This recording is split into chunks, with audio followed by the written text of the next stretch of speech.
Capture, our new plugin. It's gonna be really cool. And I gotta put this thing in my ear here. There we go.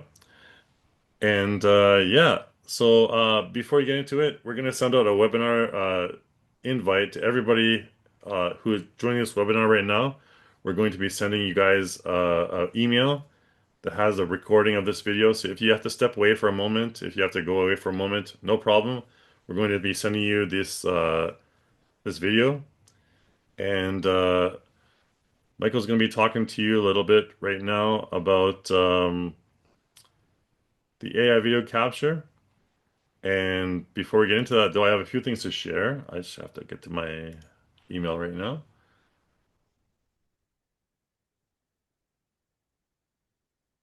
Oh, what the hell is it?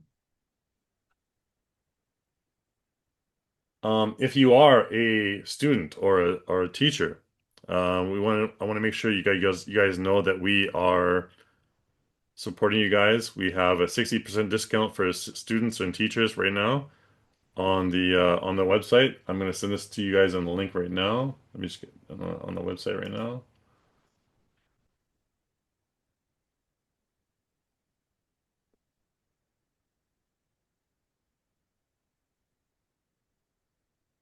Oh, sorry.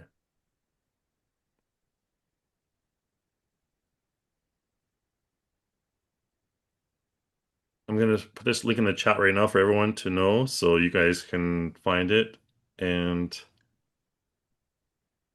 do. Let me just share the screen. I'm going to share my screen right now. I think I'm sharing my screen already. Am I sharing my screen? I think I'm sharing my screen. Okay, this one. So I'm sharing the wrong screen. Okay, so this is the link I want to share to everyone. If you are a teacher or a student, I want you guys to know that you can have a 60% discount, which is our like major discount, is our biggest discount for all time. So if you guys have this discount, if you're a teacher or a student, you should really apply to this. I'm going to put it in the chat for you guys. There we go. Okay. That's the biggest thing I want to tell you guys today. Like honestly, we have lots of promotions going on our store right now, relusion.com. This is our website right now. Lots of 50% off everything right now. It ends November 30th. So make sure you like catch that. It's only going for the 20th to the 30th. So that's going to be at the end of the month. If you guys want to buy anything, it's 50% off until the end of the month. That's a really good discount. It's probably one of the biggest discounts we've ever had. It's a really good discount. So you guys got to take advantage of this. I'm gonna hand it over to Michael right now, and he's gonna do a live webinar for you guys.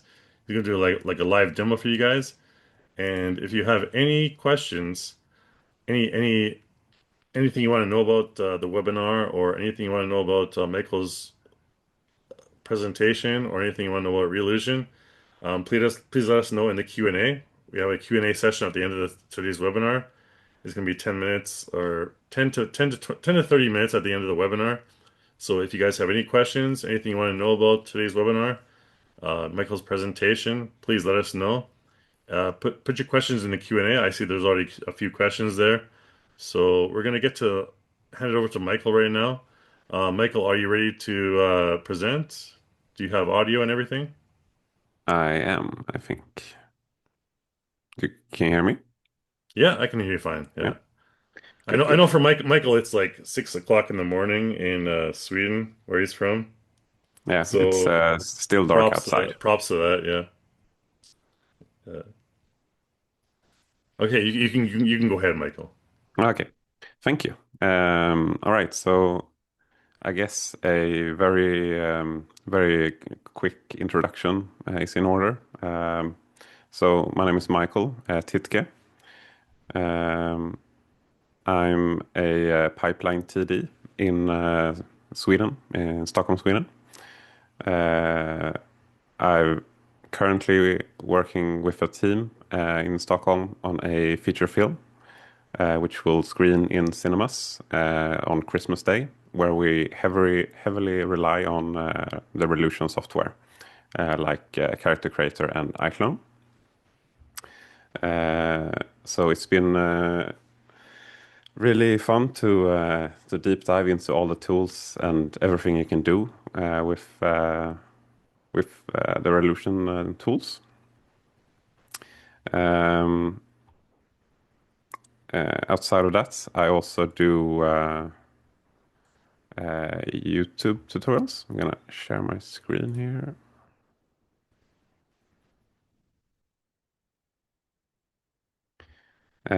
So I do a lot of tutorials on iClone, Character Creator, and Unreal Engine first and foremost, and also Blender and Instamat and stuff like that. Um, so I'm used to teaching these tools, but this is the first time I'm actually doing it live. So I hope everything will go well. Um, yeah, let's jump right into it.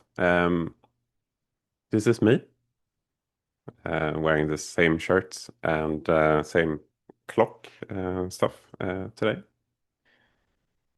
I made this character with the new Actor Mixer plugin, and then some manual sculpting with the slider workflow and Go B plugin. So this is the character we're going to use today. So let's send this character over to iClone. You can send this character over with the I don't know what it's called, but send to iClone. Let's send it to iClone. And yeah, basically the idea here for this webinar is to uh, use the Video Mocap plugin, and I have prepared a scene in Unreal Engine, and we're basically going to use this environment to create like a very short film. Nothing fancy, but this is that is the idea here. Let's see.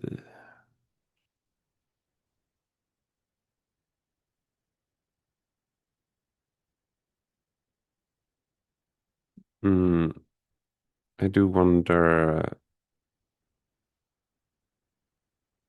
The chat disappeared. Can I have it back? I'm so used to Google Meets. I'm still very new to Zoom. Mm, Anyways, okay. So let's jump right into it.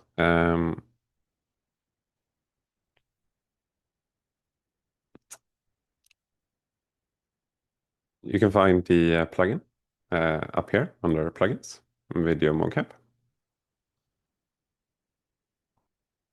And I've already done some previous uh, tests here. Let me just go ahead and clear this list.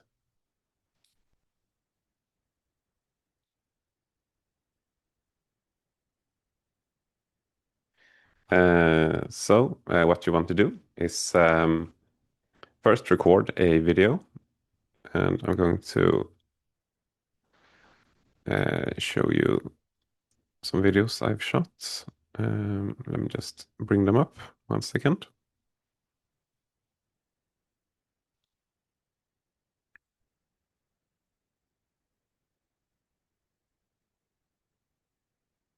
Mm, uh, where are they? They are.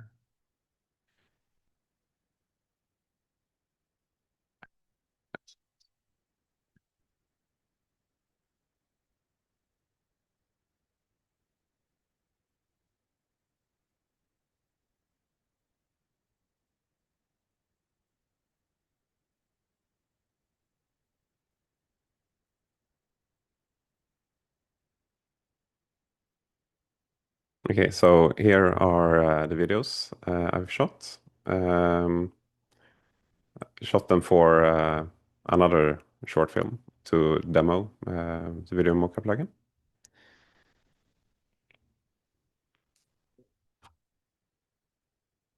So I guess I can go over uh, what's it called? Some tips for shooting the video that you're using. You can use like stock footage that you find online, of course, which is very helpful in some cases. But the ideal way is, of course, to shoot your own videos. And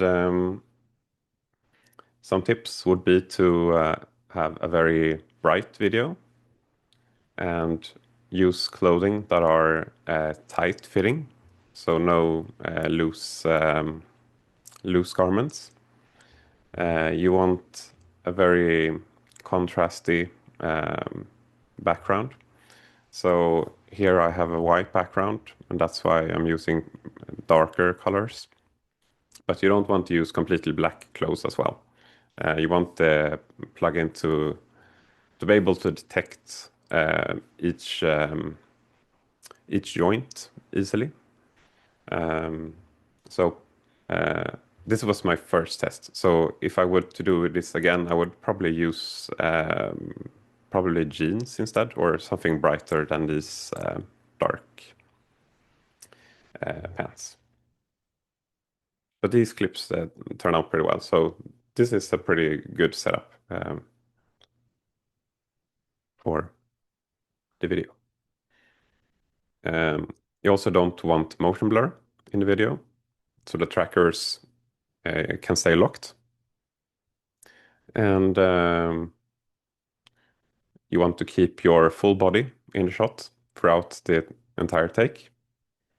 You can do um, half medium shots from the waist up.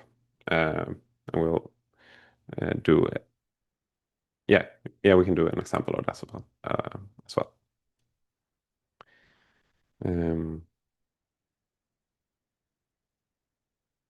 the ideal camera angle is from chest height. So you don't want to be too low or too high. So this is a very good height of the camera as well.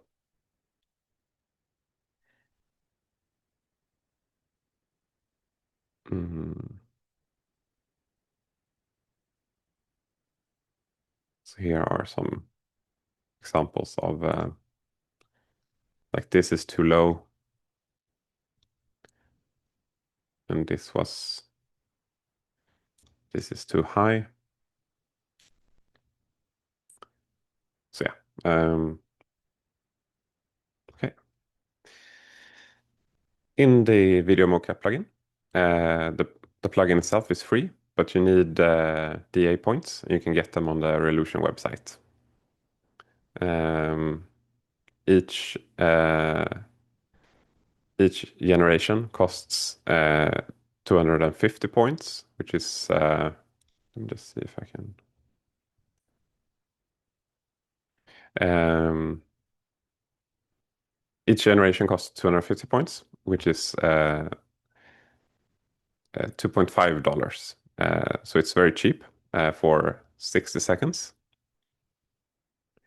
And I did a YouTube video on this previously where I said that if you use the full 60 seconds and if you're clever about it, you can do like several motions in one recording to get the maximum um, value for each generation as well. Okay, so let's start. Let's add a video. So I'm going to start with the video I showed you, where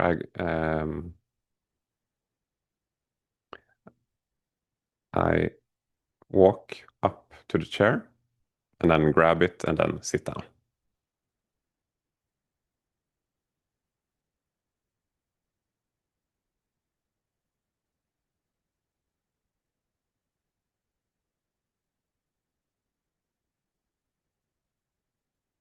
Not really sure why the playback here is a bit laggy, but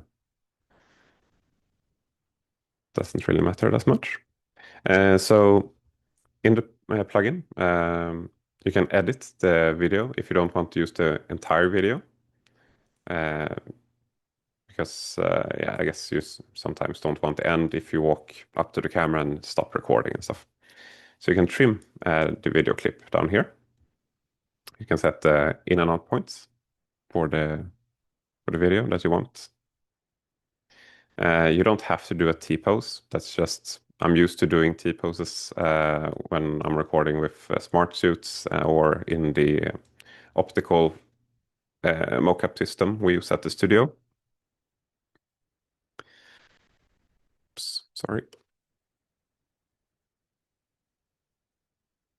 But I find it's a good practice to do a T-pose in order to like see um, see the joints and bones clearly if you're like troubleshooting.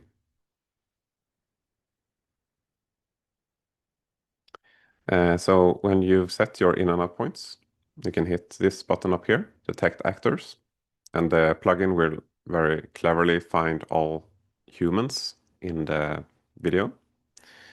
And if there's several people in the video, it will find them as well. But you can only do one at a time. So it will be like a white outbox if there's like a second person here. So you can use the same video clip to do multiple characters. So you could do one pass with like Michael here, and then you can do another pass with, let's say, the waiter if you have a waiter character or something. Uh, the only thing, the only other thing that you can change is the mode. So you can do full body, and that is if you have your feet in the frame the entire time. Or if you only have like the upper torso and want to track like the fingers and the head and stuff, then you can do upper body. And that will lock the hip and all of the bones downwards, which is great for like talking heads or, um, yeah, primarily talking heads. You can also include fingers or not fingers, but I'm not sure why you wouldn't include fingers because this plugin is so amazing at tracking fingers.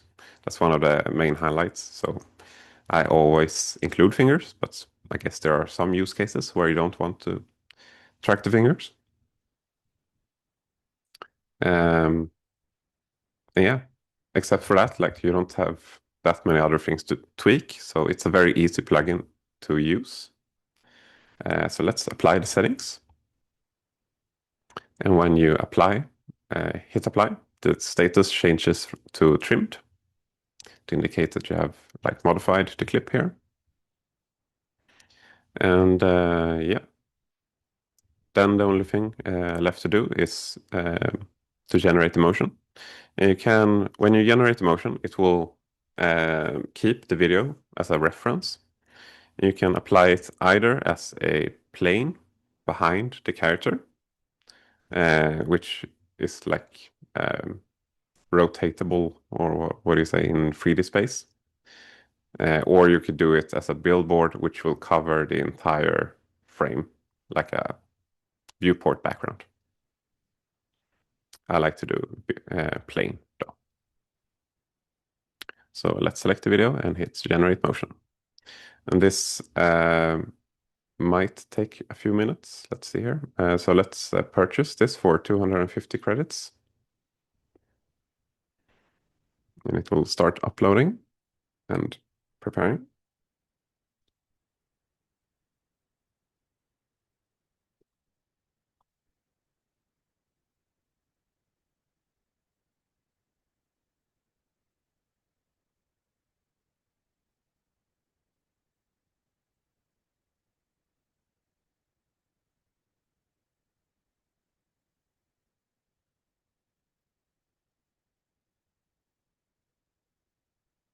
And while this is converting, I can I found a chat now, so I can I saw your question for the YouTube link to my channel, so I can send you that one in the chat while this is converting and loading.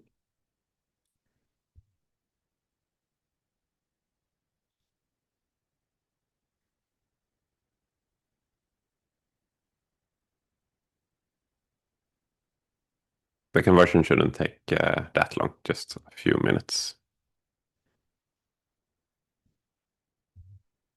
In the chat, you can find the link to my YouTube channel if you want.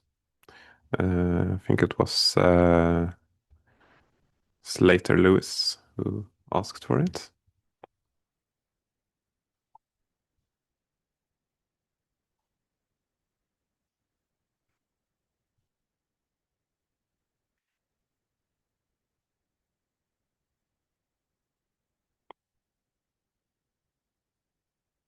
Well, this is also converting. I can also mention that this is just like a uh, startup project. Uh, the only thing I've changed is the FPS. So when doing mocap, I find it best to use either 30 FPS or 60 FPS. I'm in Sweden, Europe, where we often use 25 FPS. But since all of the tools, both Revolution tools and Unreal Engine is like built around 30 and 60 FPS, I find it best to just use that and then render everything at 25 or 24 in the end. And you're doing like cameras and stuff. It makes the process easier. Got a question in the chat. Can you record multiple people at once or only one at a time? You can only process one at a time, but you can use the same clip twice. So when you've done one character, you can just like reuse it and then select the other character. And the ideal resolution for the video is probably around 720p or I would say the upper limit is full HD. I guess you can use. I've used 4K clips, but I haven't found any advantage of using a higher resolution. So I would say full HD is the best option.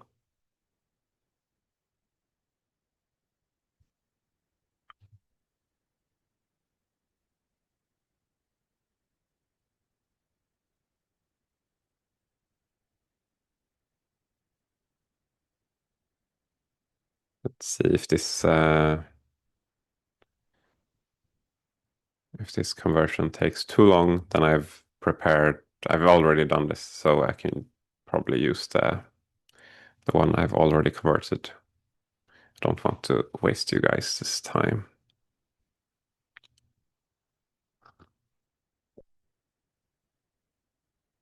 Right now, it only uses one camera. Uh, I got a question, and the plugin uses only one camera, or can we use multiple cameras for better accuracy? And right now, it only uses one camera, and I guess in the near future, hopefully, fingers crossed, you can use multiple cameras, but right now it's only one camera. But I as well would like to see multiple camera support.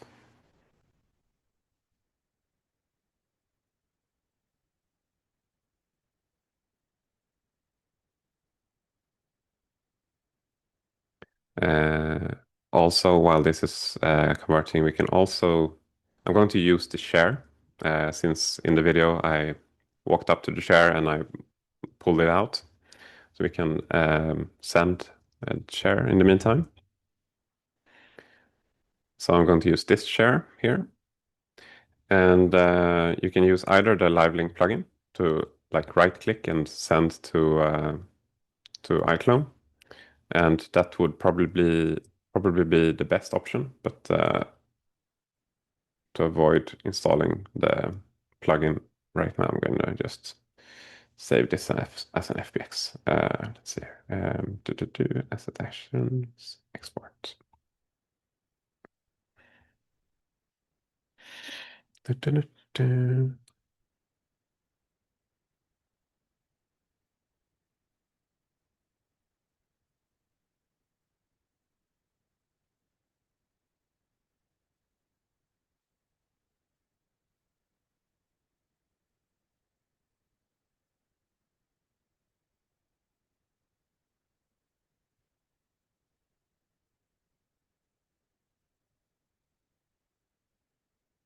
So SC asked, is the whole video being uploaded or is the analysis all happening on the local system and what data is being distributed?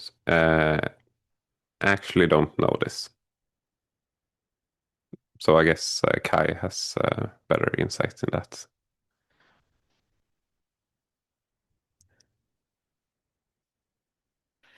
All right, finally. So I guess that took I haven't been counting, but 3 or 4 minutes, something like that. Um, which is still rather quick for I did 25 seconds now, I guess. Um, so the status changes to applicable when it's done. So you can just select the motion and hit apply motion. And while you have your character selected, of course.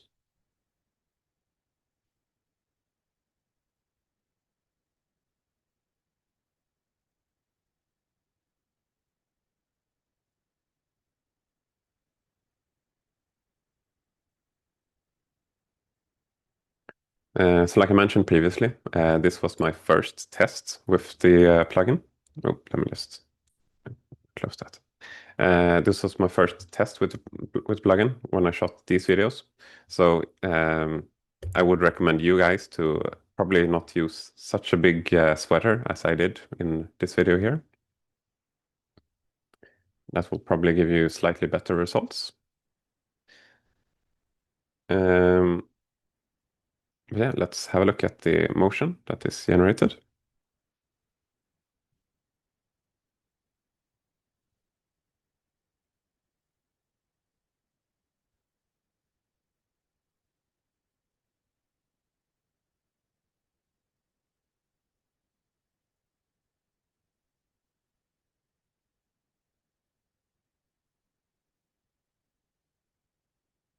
So as you can see, it's not perfect, but it's very good for a single camera tracker.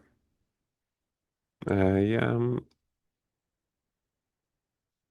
I'm assuming the FPS is due to me having like all of the softwares open all at once. Let me just close some things down. Uh, I can open this one later. I hope that cleared up the FPS slightly. Um, I can maybe also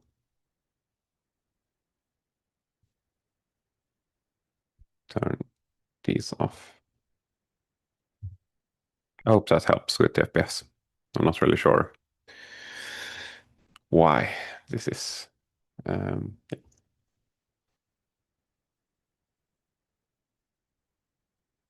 All right, cool. So yeah, like I said, the results are very good, but not perfect.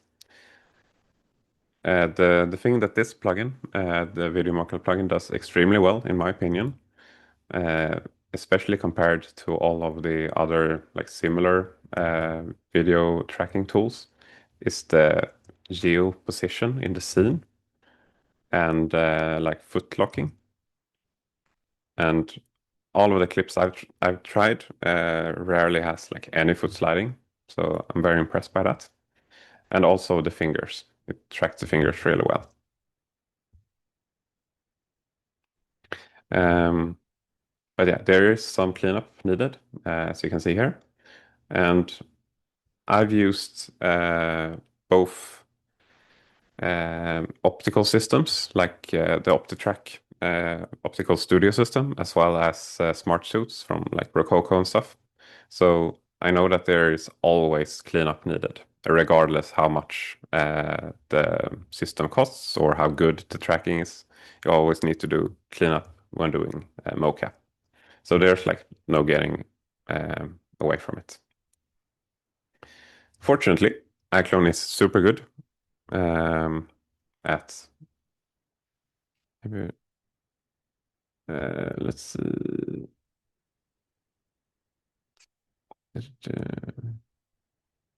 Fortunately, iClone is really good at cleaning up motion.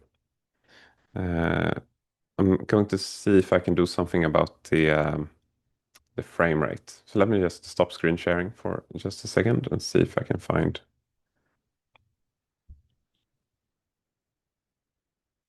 Um,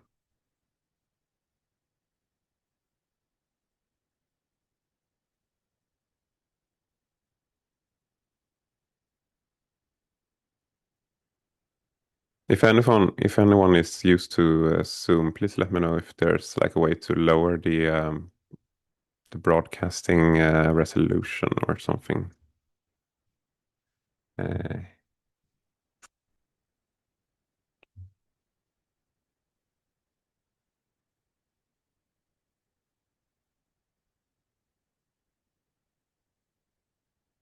hmm.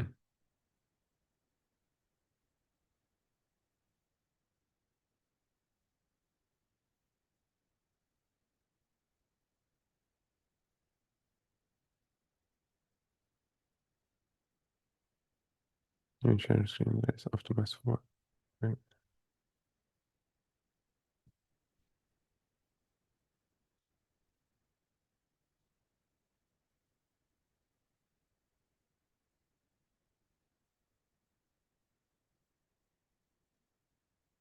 Ah, this one maybe. Optimize video sharing.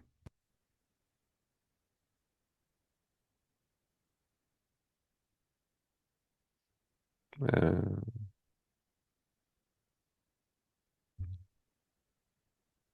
is it better or worse?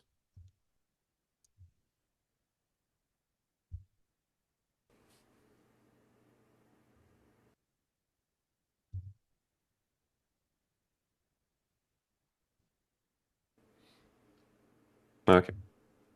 Sorry about that. Let's continue.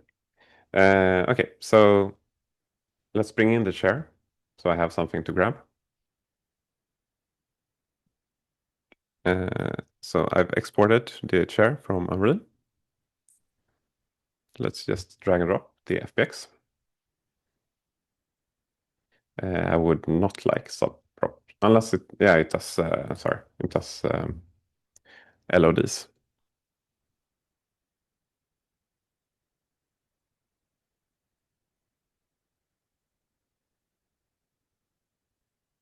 So let's only keep the highest LOD from Unreal.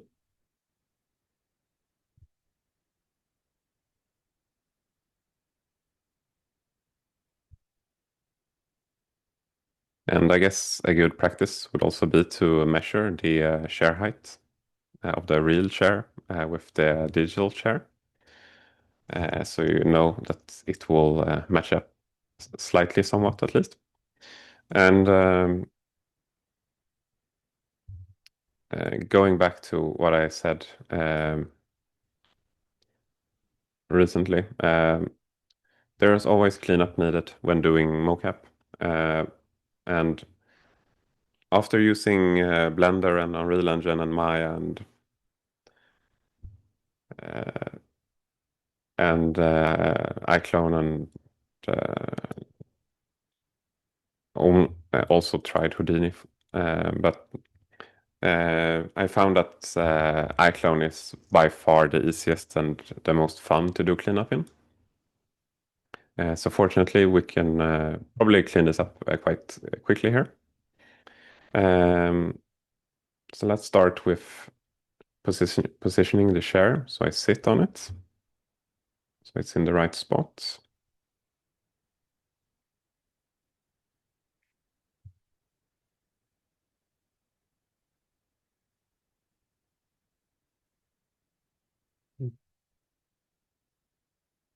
Let's see, it should be somewhere here, maybe.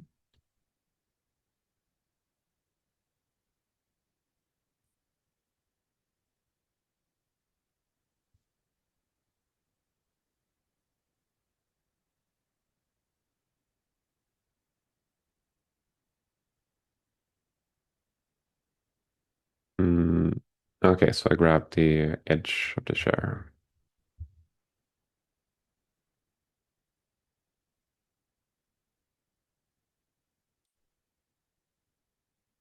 Hmm.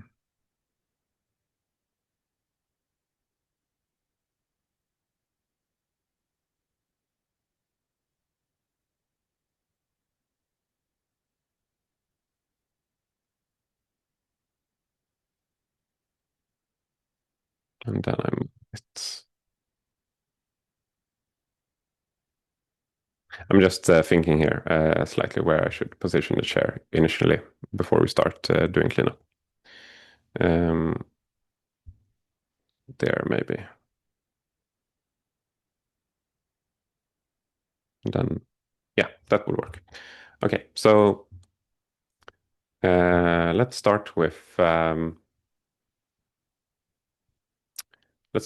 grabbing the chair. Uh, let's see here.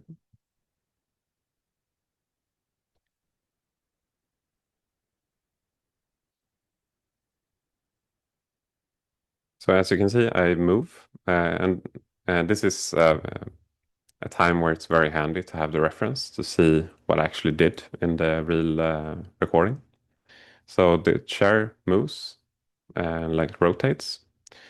So if this is the end point or end position, we can insert like a quick keyframe here and then move it to this position.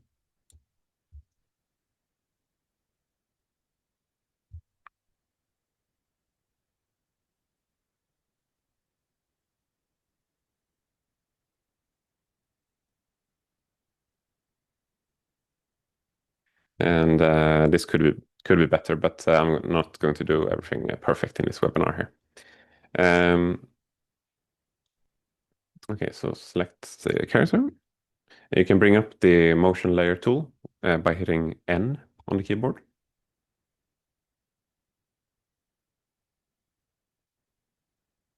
And there are basically two ways of approaching cleanup.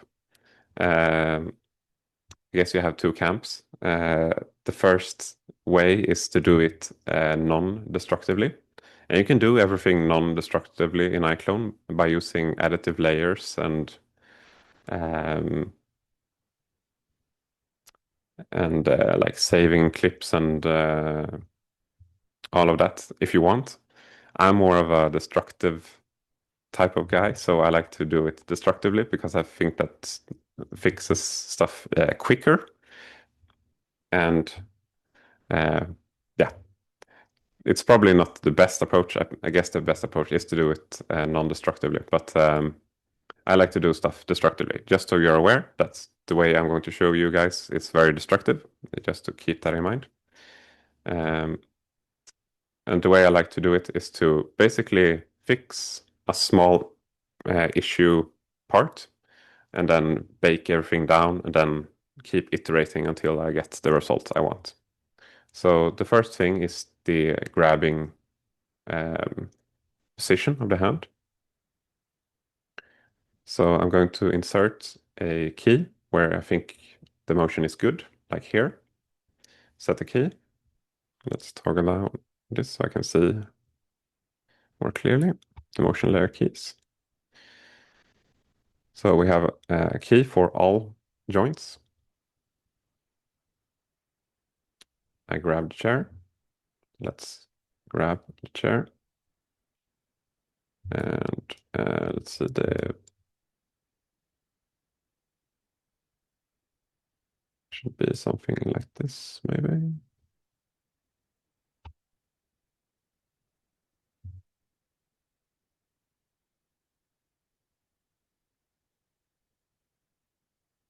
Mm, the design of the chair doesn't really match what I was grabbing, but that's okay. Let's do something like this.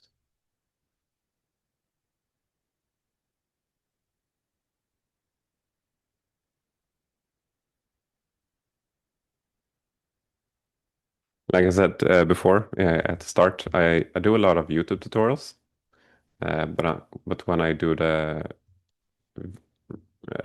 the recorded tutorials, you have a lot more time to think what you're doing.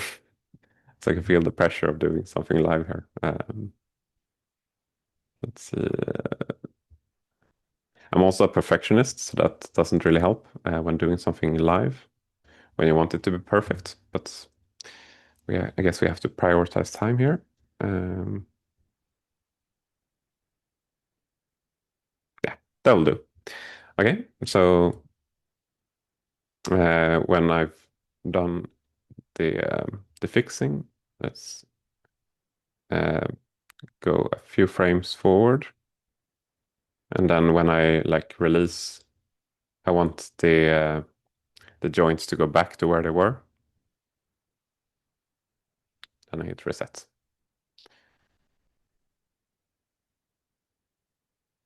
And this is like generally the way that I like to approach it. So do a fix and then uh, flatten the motion clip.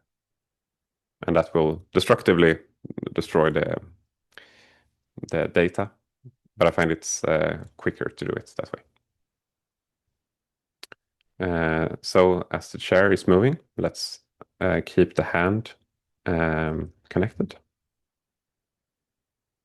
And you can use the reach targets for keeping the hand, the reach target tool to keep the hand locked on the chair.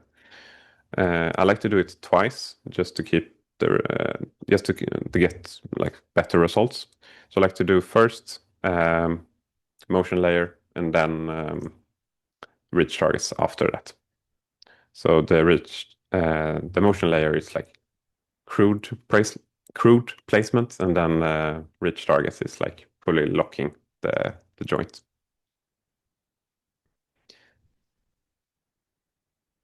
So here to here.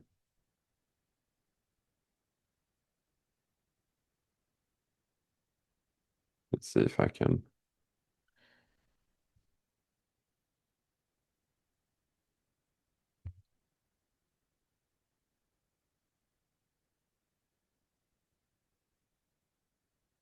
follow in the movement slightly here.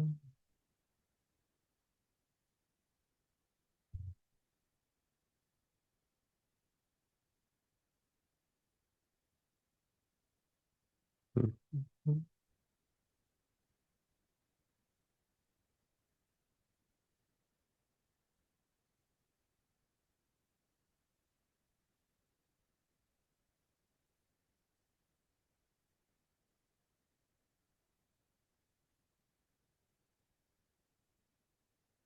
Yeah, let's see how this looks. Nice.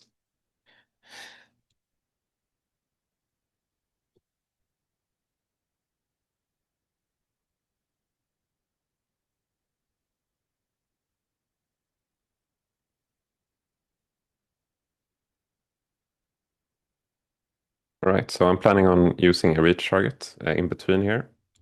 And in order to avoid the hand clipping through here when it goes back to the default state, I'm also going to move the hand up and backwards.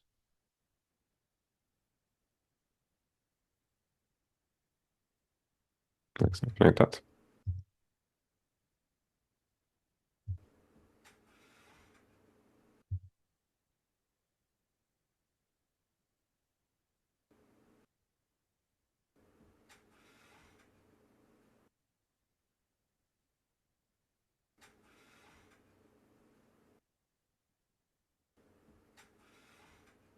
Yeah. So before I bake, I always make sure to reset the controls at the start and at the end of what I've fixed. So now I can right click and flatten motion. And I like to focus on only one joint or one, like I only do the hand, for example, fix it and then bake it, and then fix maybe the other hand, fix it and bake it, and then the head. I never do um, multiple joints at the same time because that would just leave the keyframes messy.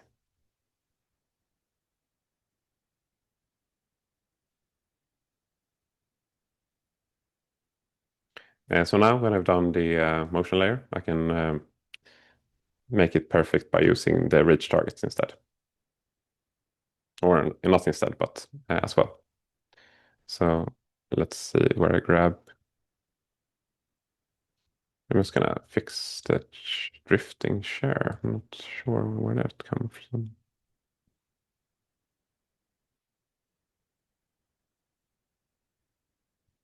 No one knows.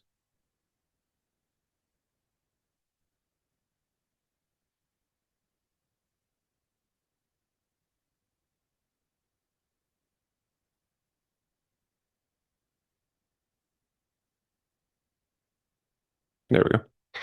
Okay, so let's continue. Grab the chair around here. And now I can go in and use the reach targets. Select the hand and lock it to the chair. And then go forward to where I release it, like here.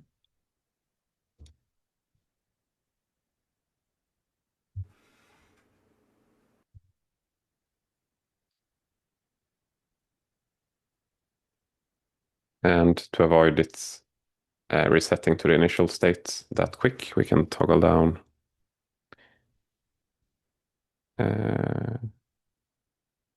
reach targets. We can slightly ease out the movement here.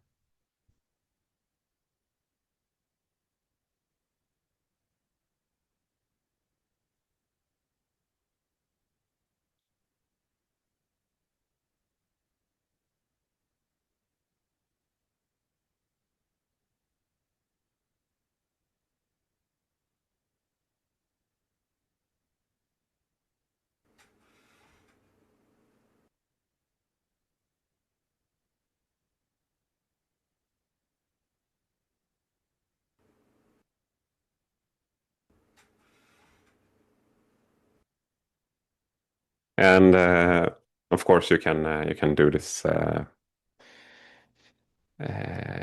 with more love, I guess. But I see that time really flies when you show stuff live. Um, I would probably clean this up slightly more, but yeah. Okay, let's see what we more can do. Grab the chair here again.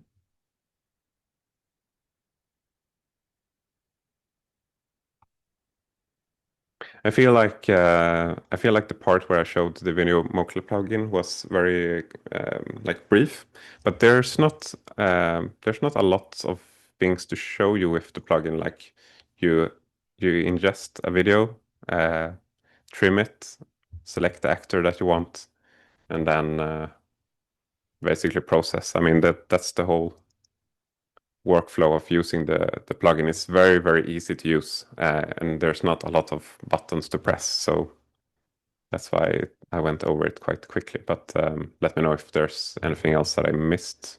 You can do bulk processing. So this took 3 or 4 minutes, like you saw.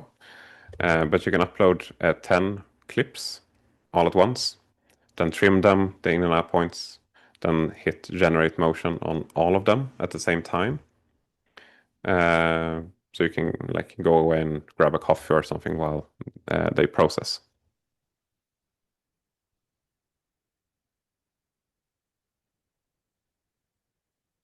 And like I said, uh, as an answer to one of the questions, you can do one clip with multiple characters.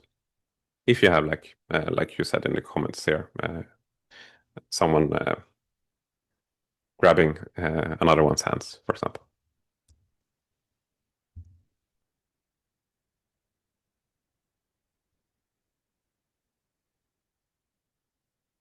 Um, Yeah, you can of course use multiple videos to get specific. So you could do one video where you track only the hands. You can use those keyframes in combination with the body. That would work as well. So let's make the character reach for a chair here. So once again, N. Let's insert. Let's insert a key, and I want to do cleanup where I grab the hands. So around here.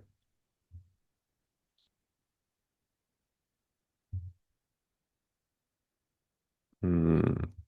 Share was slightly different here. That's okay. Let's do this.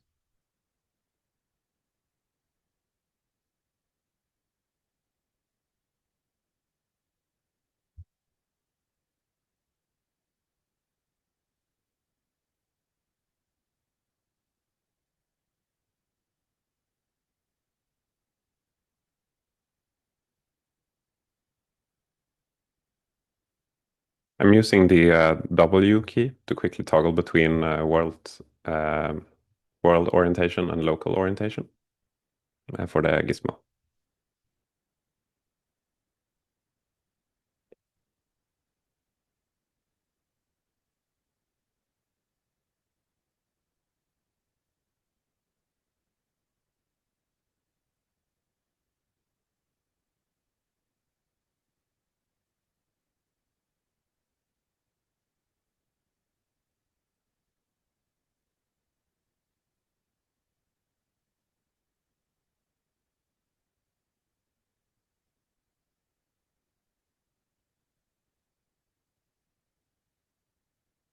Like so.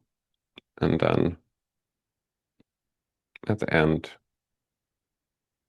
we're going to set one more key here and then a release somewhere around here.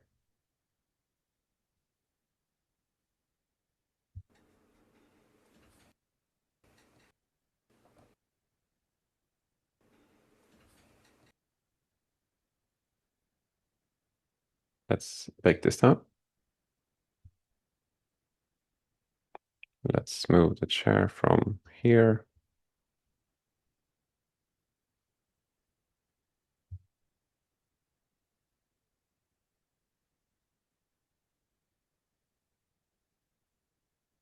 to here.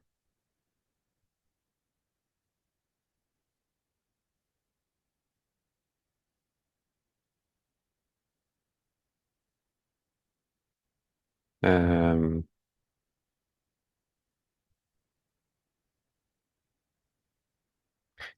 yes, good point. Let me stop cleaning up the data because I would probably need slightly more time to do it perfectly anyways. Um, my point of the cleanup is that the cleanup tools, such as the motion layer and the ridge targets, are very handy to do the cleanup. So yes, of course, when you're happy with the cleanup, I can skip ahead and show you. I've already done this clip previously. So let me just find it. Uh, both when you generate the video or um, the motion, sorry. When you generate the motion, it automatically saves here under, let's see, where is it?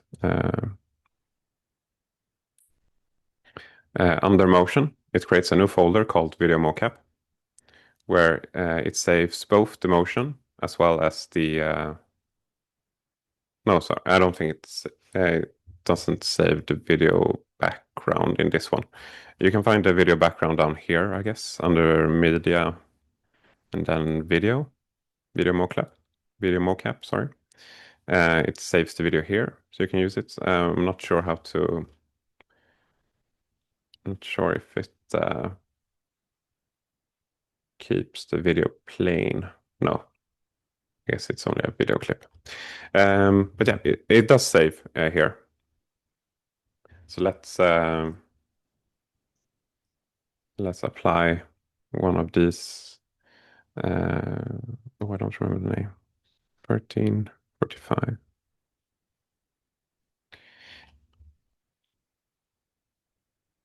Let's see. Animation, motion plus motion project. Video outlook.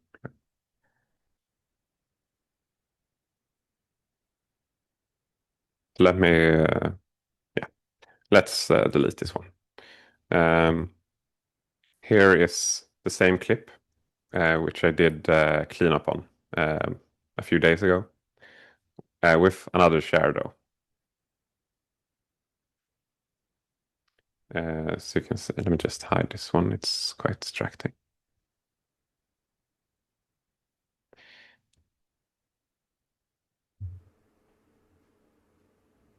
So I did do some cleanup on the hands when I grabbed the chair. And then using the exact same technique, I locked the hands to the thighs. Um, yeah. When you're not under pressure, you can get much better results than I did just now. I also did, if you haven't seen, I also tried uh, these videos were shot by me, but I also did. Oh yeah, I can cover that as well quickly. I also did some stock footage. So I did a stock footage video of. Let me just see if I can find them here. Um, video stock footage. I tried this one where you can see that the legs are cut off, and that's an ideal time to use only the upper body, so you can still track the hands and torso, but keep the feet locked. So the result of that would be this one.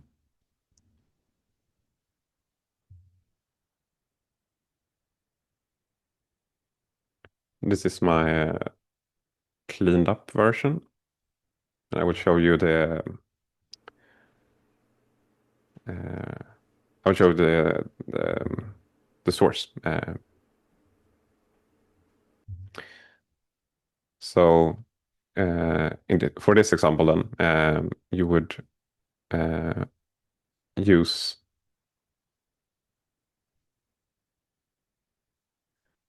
Let's see, sorry, let me source stock footage. This one. Here you can use the upper body and then trim the in and out points, detect the actors, and like I said, upper body will lock the hip here, and the finger trackings, very nice. So let's apply and then process that one. And I've, like I said, already processed this one. So the result of that process would be, let's see if I can find it again. It would be uh,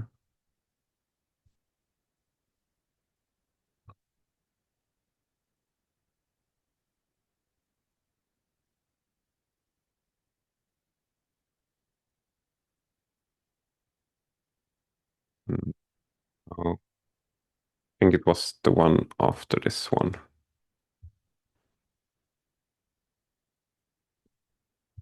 One more.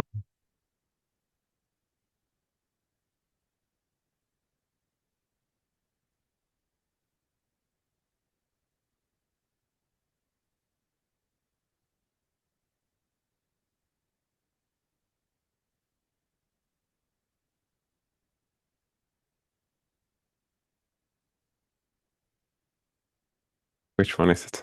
Let's see.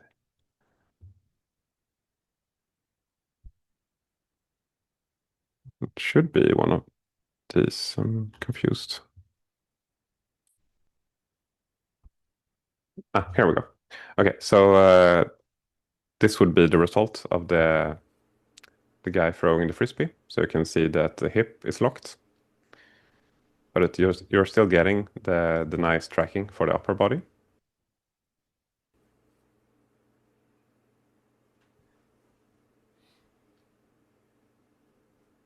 And since the hip and the lower body is locked, you can use the motion layer once again to like position the character. And if when you did the conversion, you would get the reference video behind the character. So you could position the character like the character stood in the video. And I remember that he had like slightly bent knees and something like this.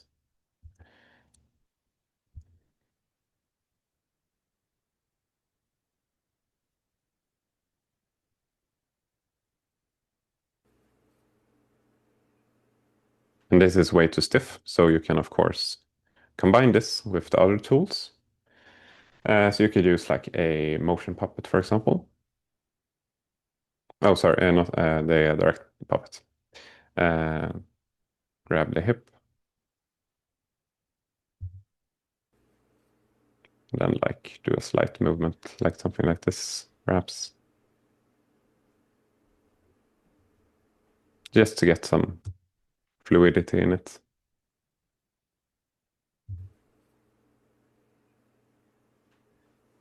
And then you could smooth that out, those keyframes, and the result would be like I said, this one again.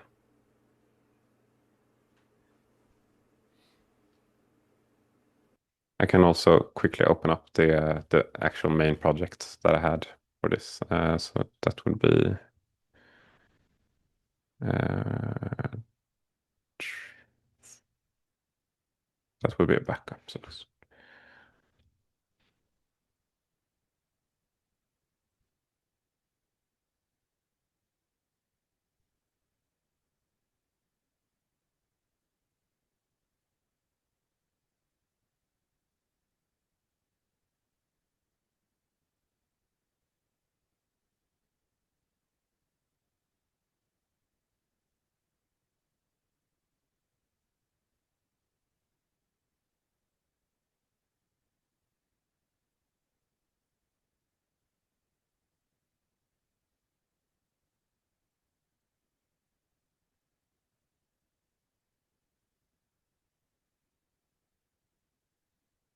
mm, let's see.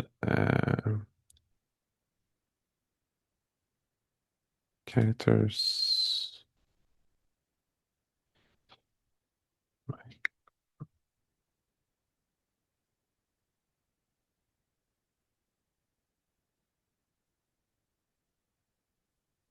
Um,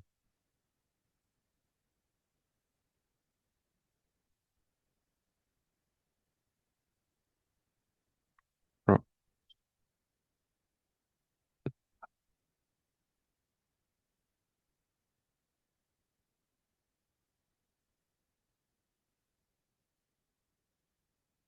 so I also had this motion was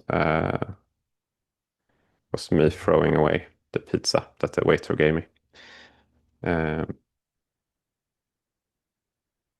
Instead of the frisbee.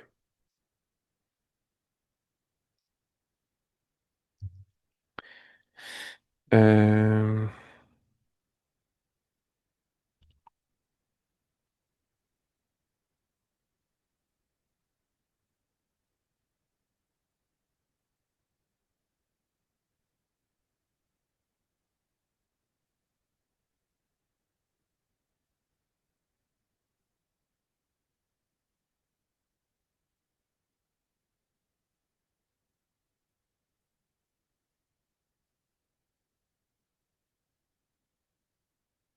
so this is the actual share that I used for the shorts I did. So when not under pressure and slightly more time, you can do the cleanup slightly better. But using the motion layer and the reach targets, exactly what I showed you here. So before wrapping up, I could also quickly show you how to send the combined motions over to Unreal when you're done with the cleanup. So for that, we can use the Unreal Live link. You can find it up here under plugins after you've installed it, of course. You can find the download link on Relution's website. Unreal Live link, Unreal Live link.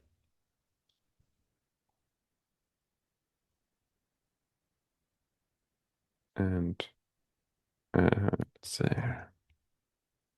Let's open up Unreal again.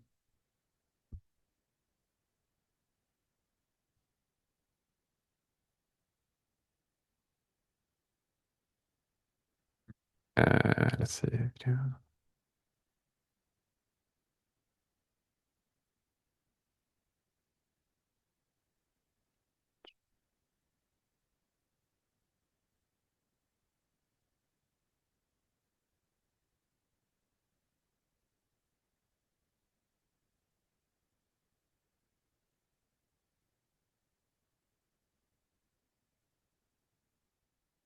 Let me have a few minutes to open this. Oh no, compiling shaders.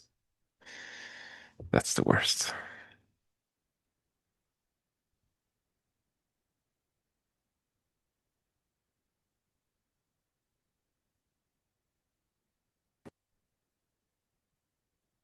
Just for everyone in the chat, I'd like to know your longest compiling shaders time and your shortest compiling shaders time, because we all know compiling shaders. My personal longest and shortest. Yeah, yeah, in the chat, I can, no, let me show my Ah, video ah, actually. So, yeah, because I think my longest compiling shaders time was probably, I would say close to 20 minutes, 30 mm, minutes. Yeah. But that's for like a regular project. But I'm sure mm, like when everyone else here loads up, it's uh it's pretty hefty. yeah, Anybody else want to contribute in the yeah. chat? What's your longest, your shortest um compiling time, compiling shaders?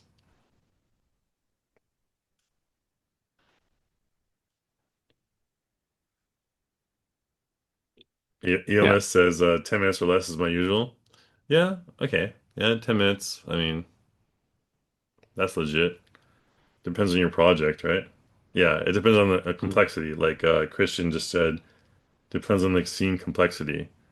If you have like The a thing, really long, a really big project, yeah, yeah, I think like I've had some big projects. It can take up to 20 minutes for me. Like yeah, um, Enos just said on a 4070, which I also have. I have a 4080, mm. um, and that takes ages, ages, ages, ages.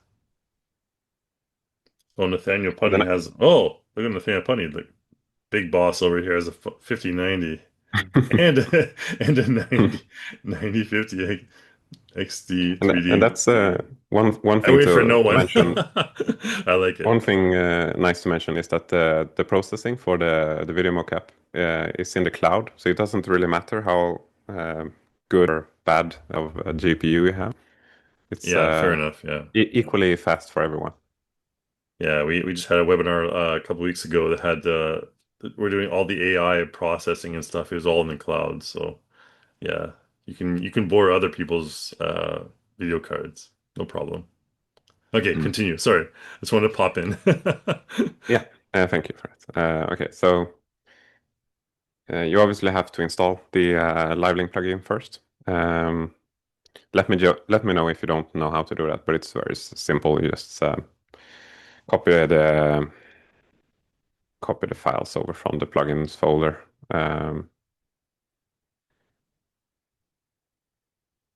No, wait, sorry. I was thinking about the auto shader.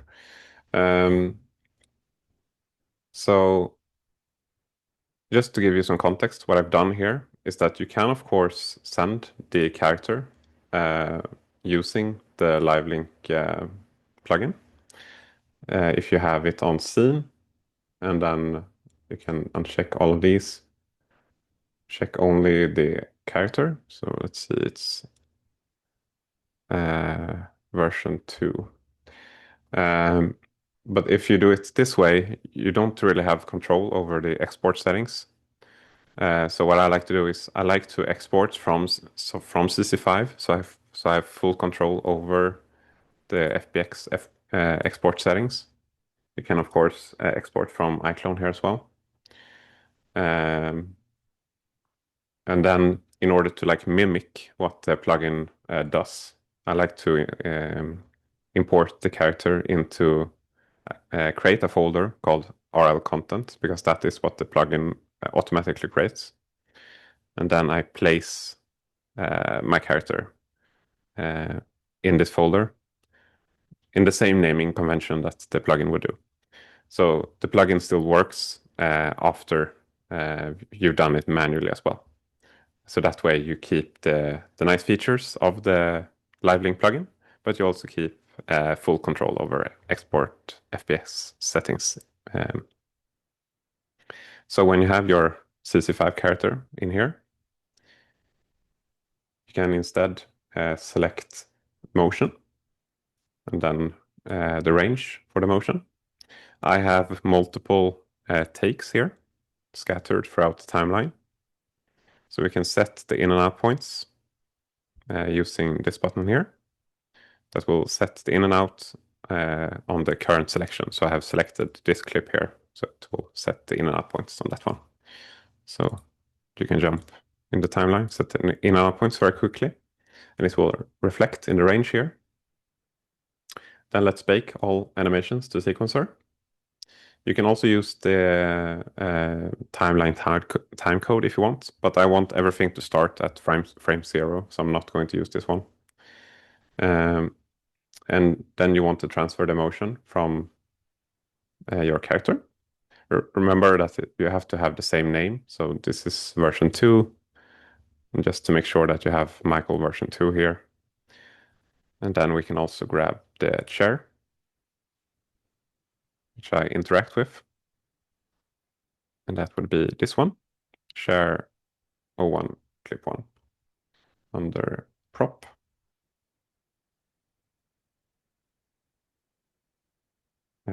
Let's just make sure that those are the only ones selected. Select your FPS, 30 FPS, and then I like to uncheck this one, place assets in scene. That will place everything in the viewport, but I like to do it as spawnables. So I recommend unchecking that one. And then after that, you can just hit transfer file. And if everything is set up correctly, it will transfer. Sometimes it likes to complain like this. You have to start iClone after you started Unreal sometimes in order to avoid that one. But that should do it usually. And when you've transferred it, that only takes yeah, minute maybe. You will get the imported sequence. Oh yeah, I moved it. Sorry. It imports to this folder, RL level sequences, where it combines the character and the prop, and it keeps the world position. So you're like certain that if you grab the chair here and the world origin is maybe like over here or something, it will keep this like locally intact, which is very nice. So you don't have to like realign stuff in sequencer again. So I moved, that's why it's empty here, but I moved the sequences over to a custom folder called clips. And I guess it would be this clip here.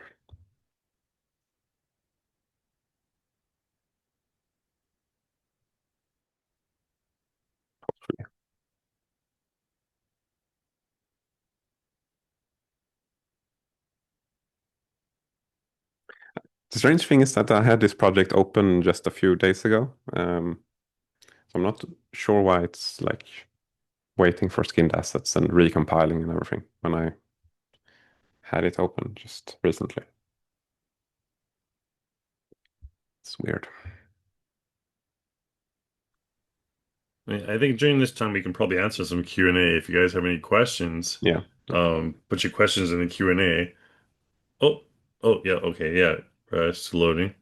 If you guys have any questions on the way, I'm going to go into the Q&A right now. The first one is Slater Lewis. Can you share Michael's YouTube link? Yeah, actually, I have that on my clipboard right now. I can probably just paste it in the chat if everybody needs it. This is Michael's YouTube link. He got a lot of good stuff in there.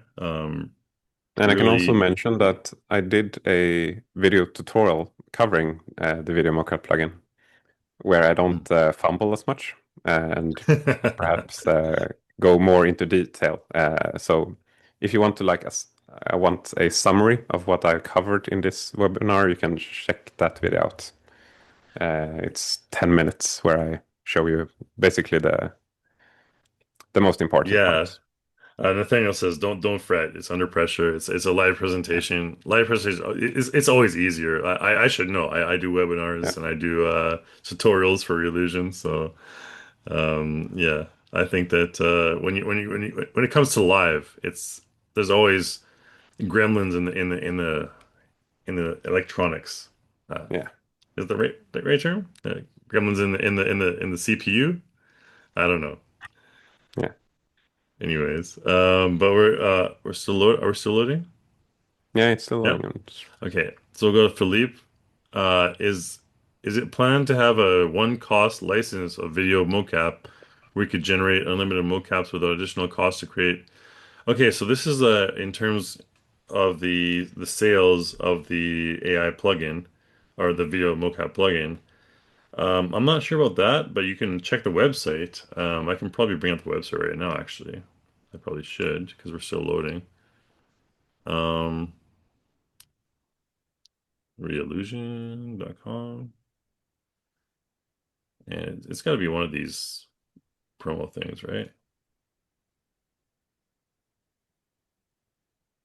We got the simulation. We got the. Oh, no, okay. So I'm actually not really sure about that, to be honest with you. That'd be like a more like a sales question. Philippe, thanks for the question though. The mocap plugin, it's a paid plugin, which I can probably find. It's not readily available right now. It'll be your iClone. Oh, Finally, that took forever. Okay. are you good? Yeah. Okay, you're good. You're good. Okay, Philippe. I can, Sorry, wait till you later, you Philippe. can keep talking. I can just show you and show while you're talking. So Oh this no, is no worries, no worries. Yeah, let's get to this Unreal stuff. the RL level A pizza sequences would be nice. sequence would be Ah, this one. yes.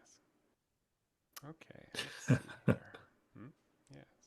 So like I said, you have it combined in the exact same world position, Hey. Hmm. which is super handy. Saves you a lot of time. So I do recommend that you A send the pizza would be motion to nice. Unreal using the LiveLink plugin, even though you Ah, can manually yes. export the character Okay, let's see um, here. Hmm? Yes. yourself from CC5.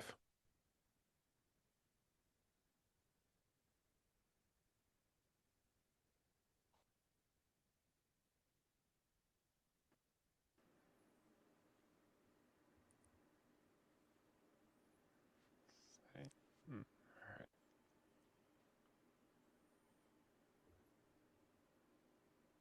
Hmm. A pizza would be nice. Ah, yes. Okay, let's see here.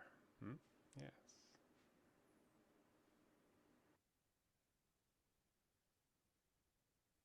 And I can also bring up, if it doesn't, um,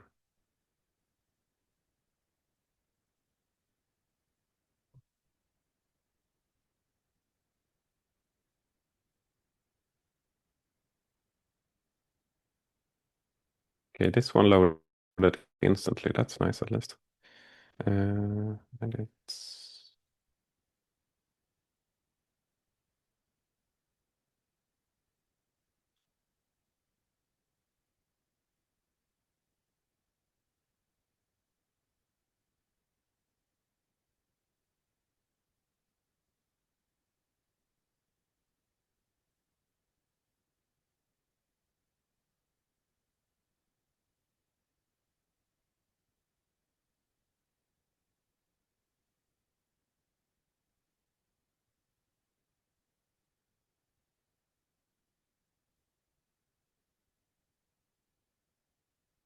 let's do this instead.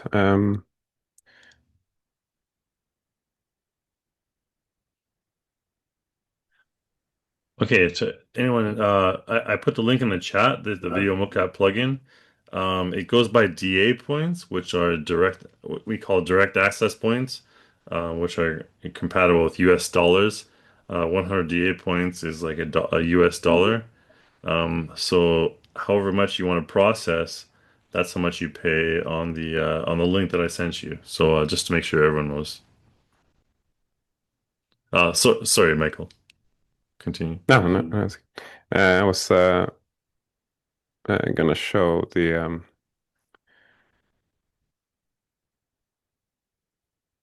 let's see the video source stock footage. So I did. You saw the frisbee one, and then I also tried the video mocap plugin with this one, and this is of course like a good example of a video that you don't want to use. The character jumps away from the camera, like back in depth. Uh, but you can use those clips if you have a lot of time to do cleanup, because those clips are in slightly more. And then, let's see here, Unreal is really bugging down my performance. And then I also did this one of a ballerina. Also a good example of how you don't want the footage to look. Very bright outfit with loose fitting garments where you don't clearly see the legs or the hip against a very bright background. Even though those are extreme cases of clips that you don't want to use, you can use them, which I did for the video tutorial that I did. And just to quickly show you the final results. Let's, it would be this one.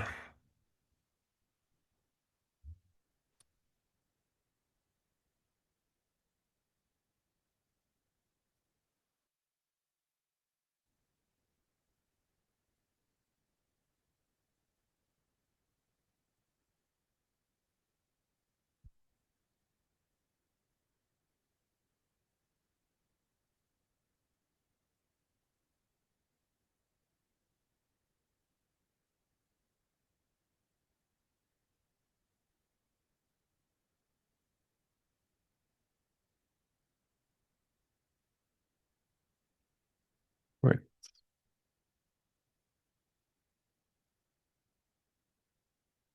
So if that's the load, Uh, I'm going to just answer Philippe's question here. Hmm. The one cost video, I think we already answered that, Philippe. We have I have it on there we go. my right now. I can't share it.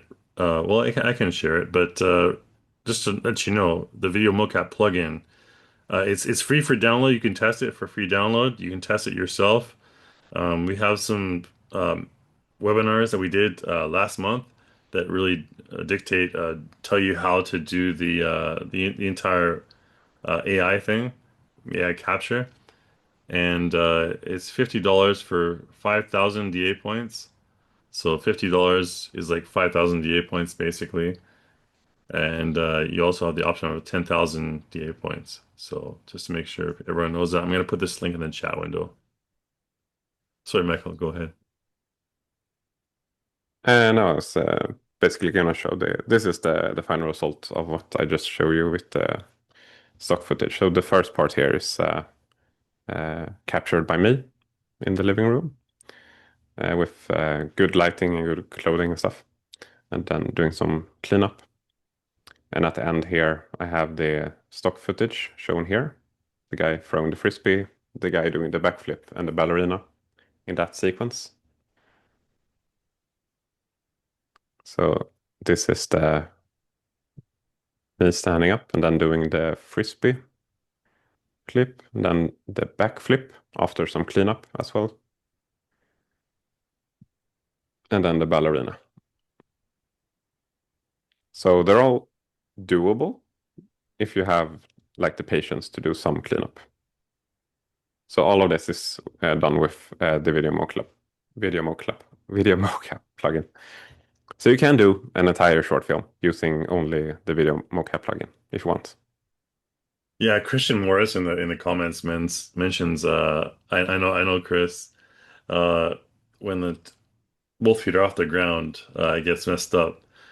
Yeah. Um Fortunately, iClone can remedy that. iClone can you can just use the tools you just showed us together, um, to make sure the feet are on the ground. There's also a feet contact feature in iClone, foot contact feature, where if you just select it, um, for all of you who are considering that, that'll be in. I know you're showing your screen right now.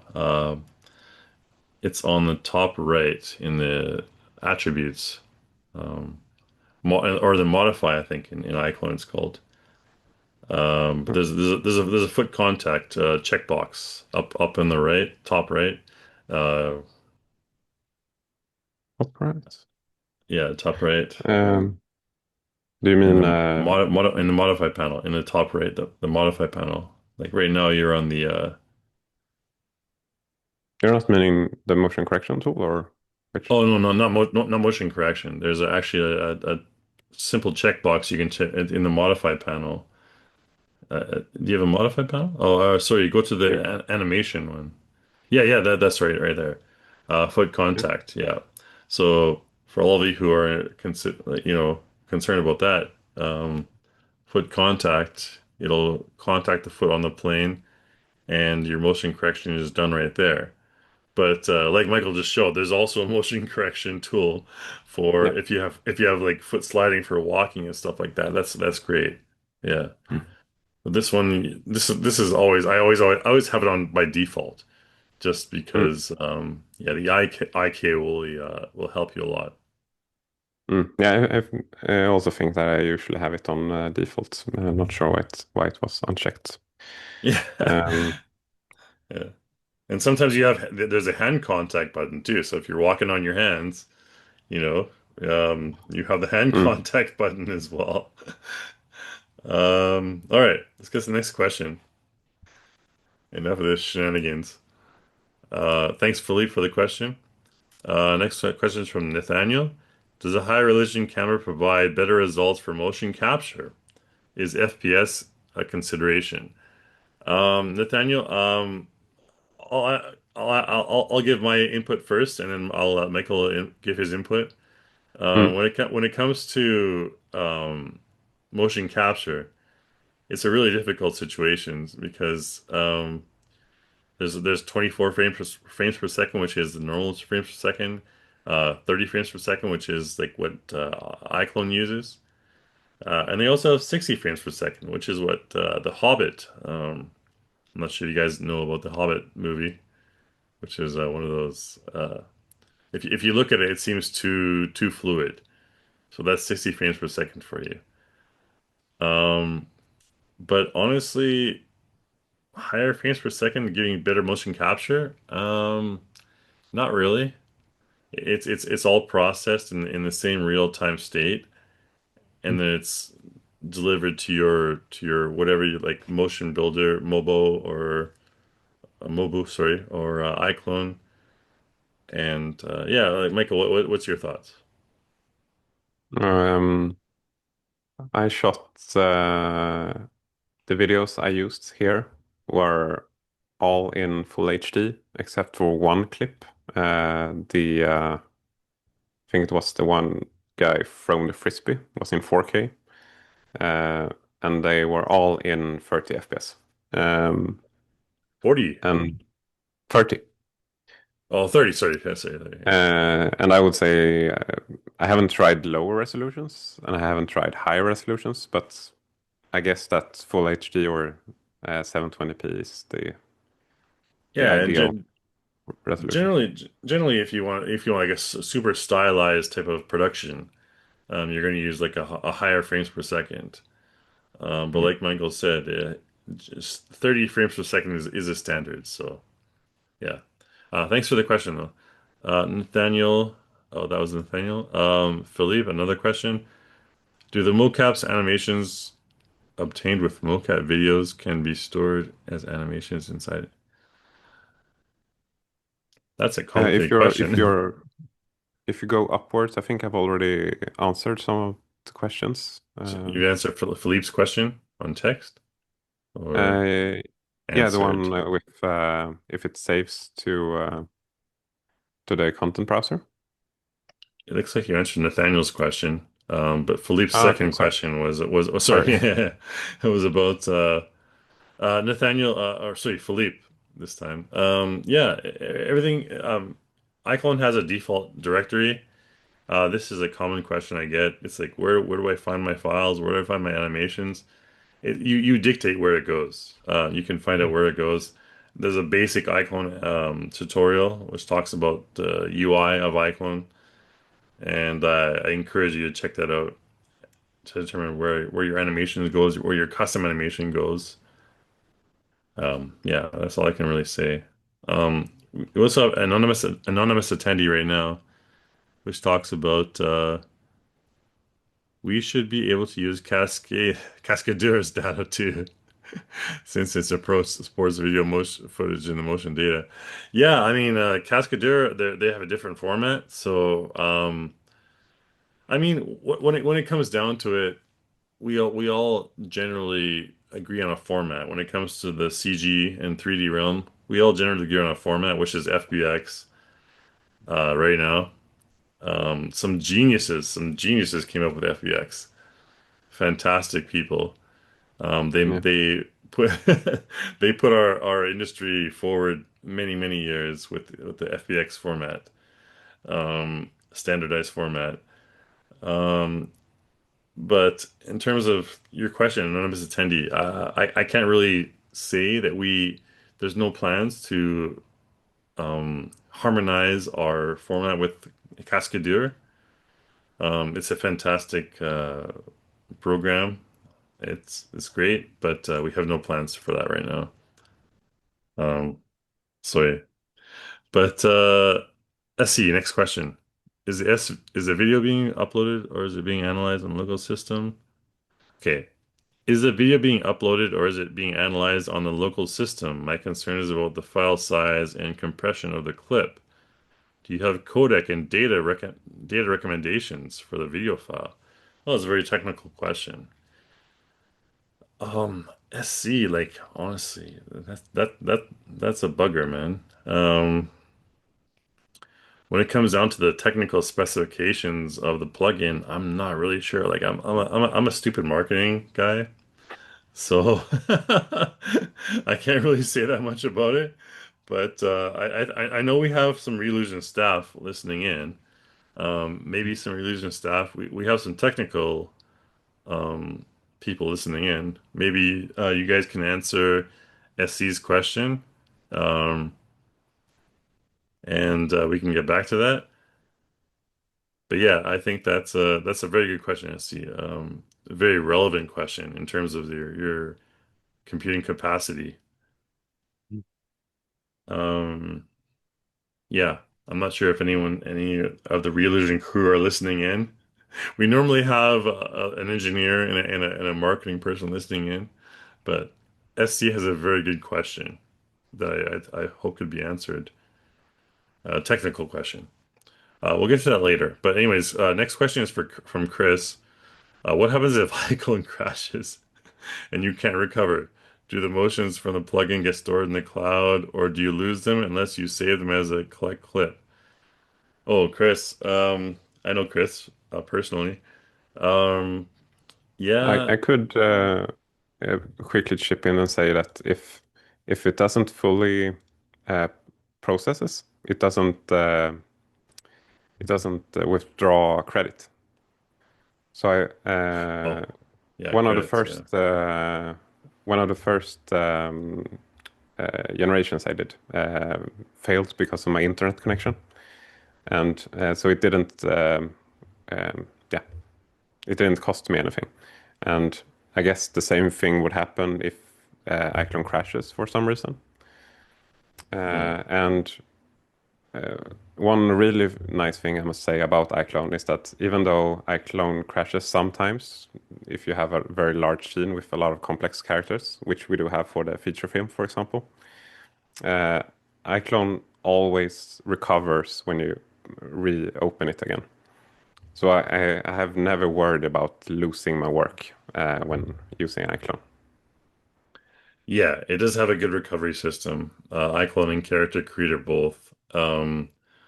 I would echo Michael's sentiments that it does recover most of what you've done. I think I've had it crash many times. When you're running too many programs, I've had it Mm. crash a few times.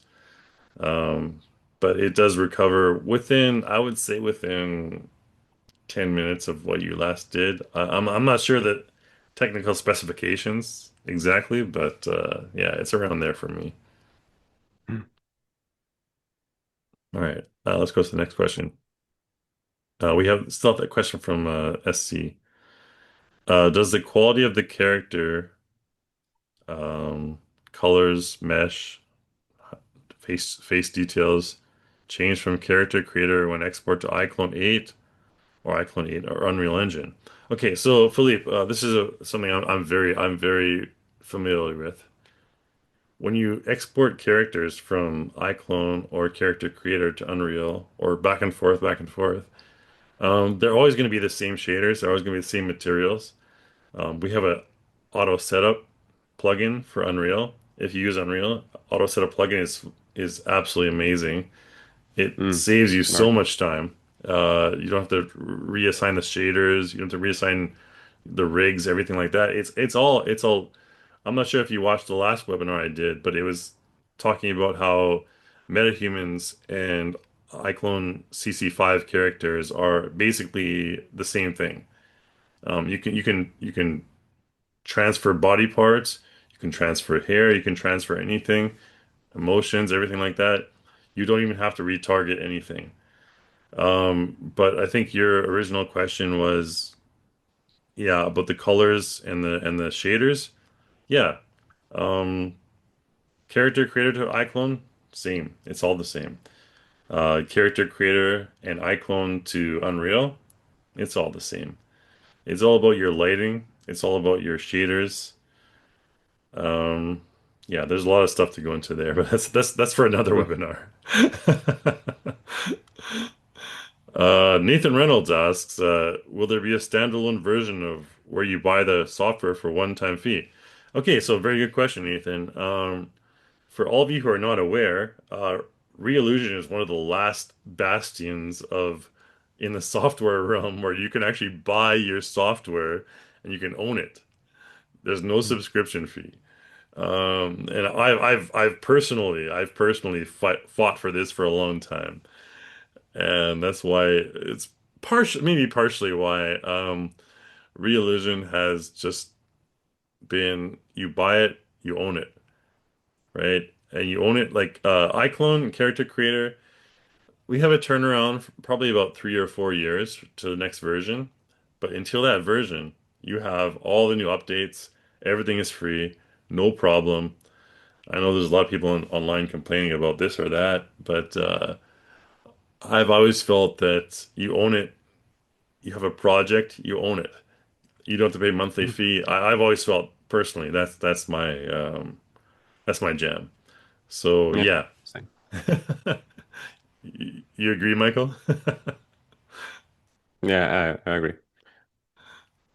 Yeah, you don't have The- to you don't have to agree just because we're on a religion webinar, no, but no, no, I agree.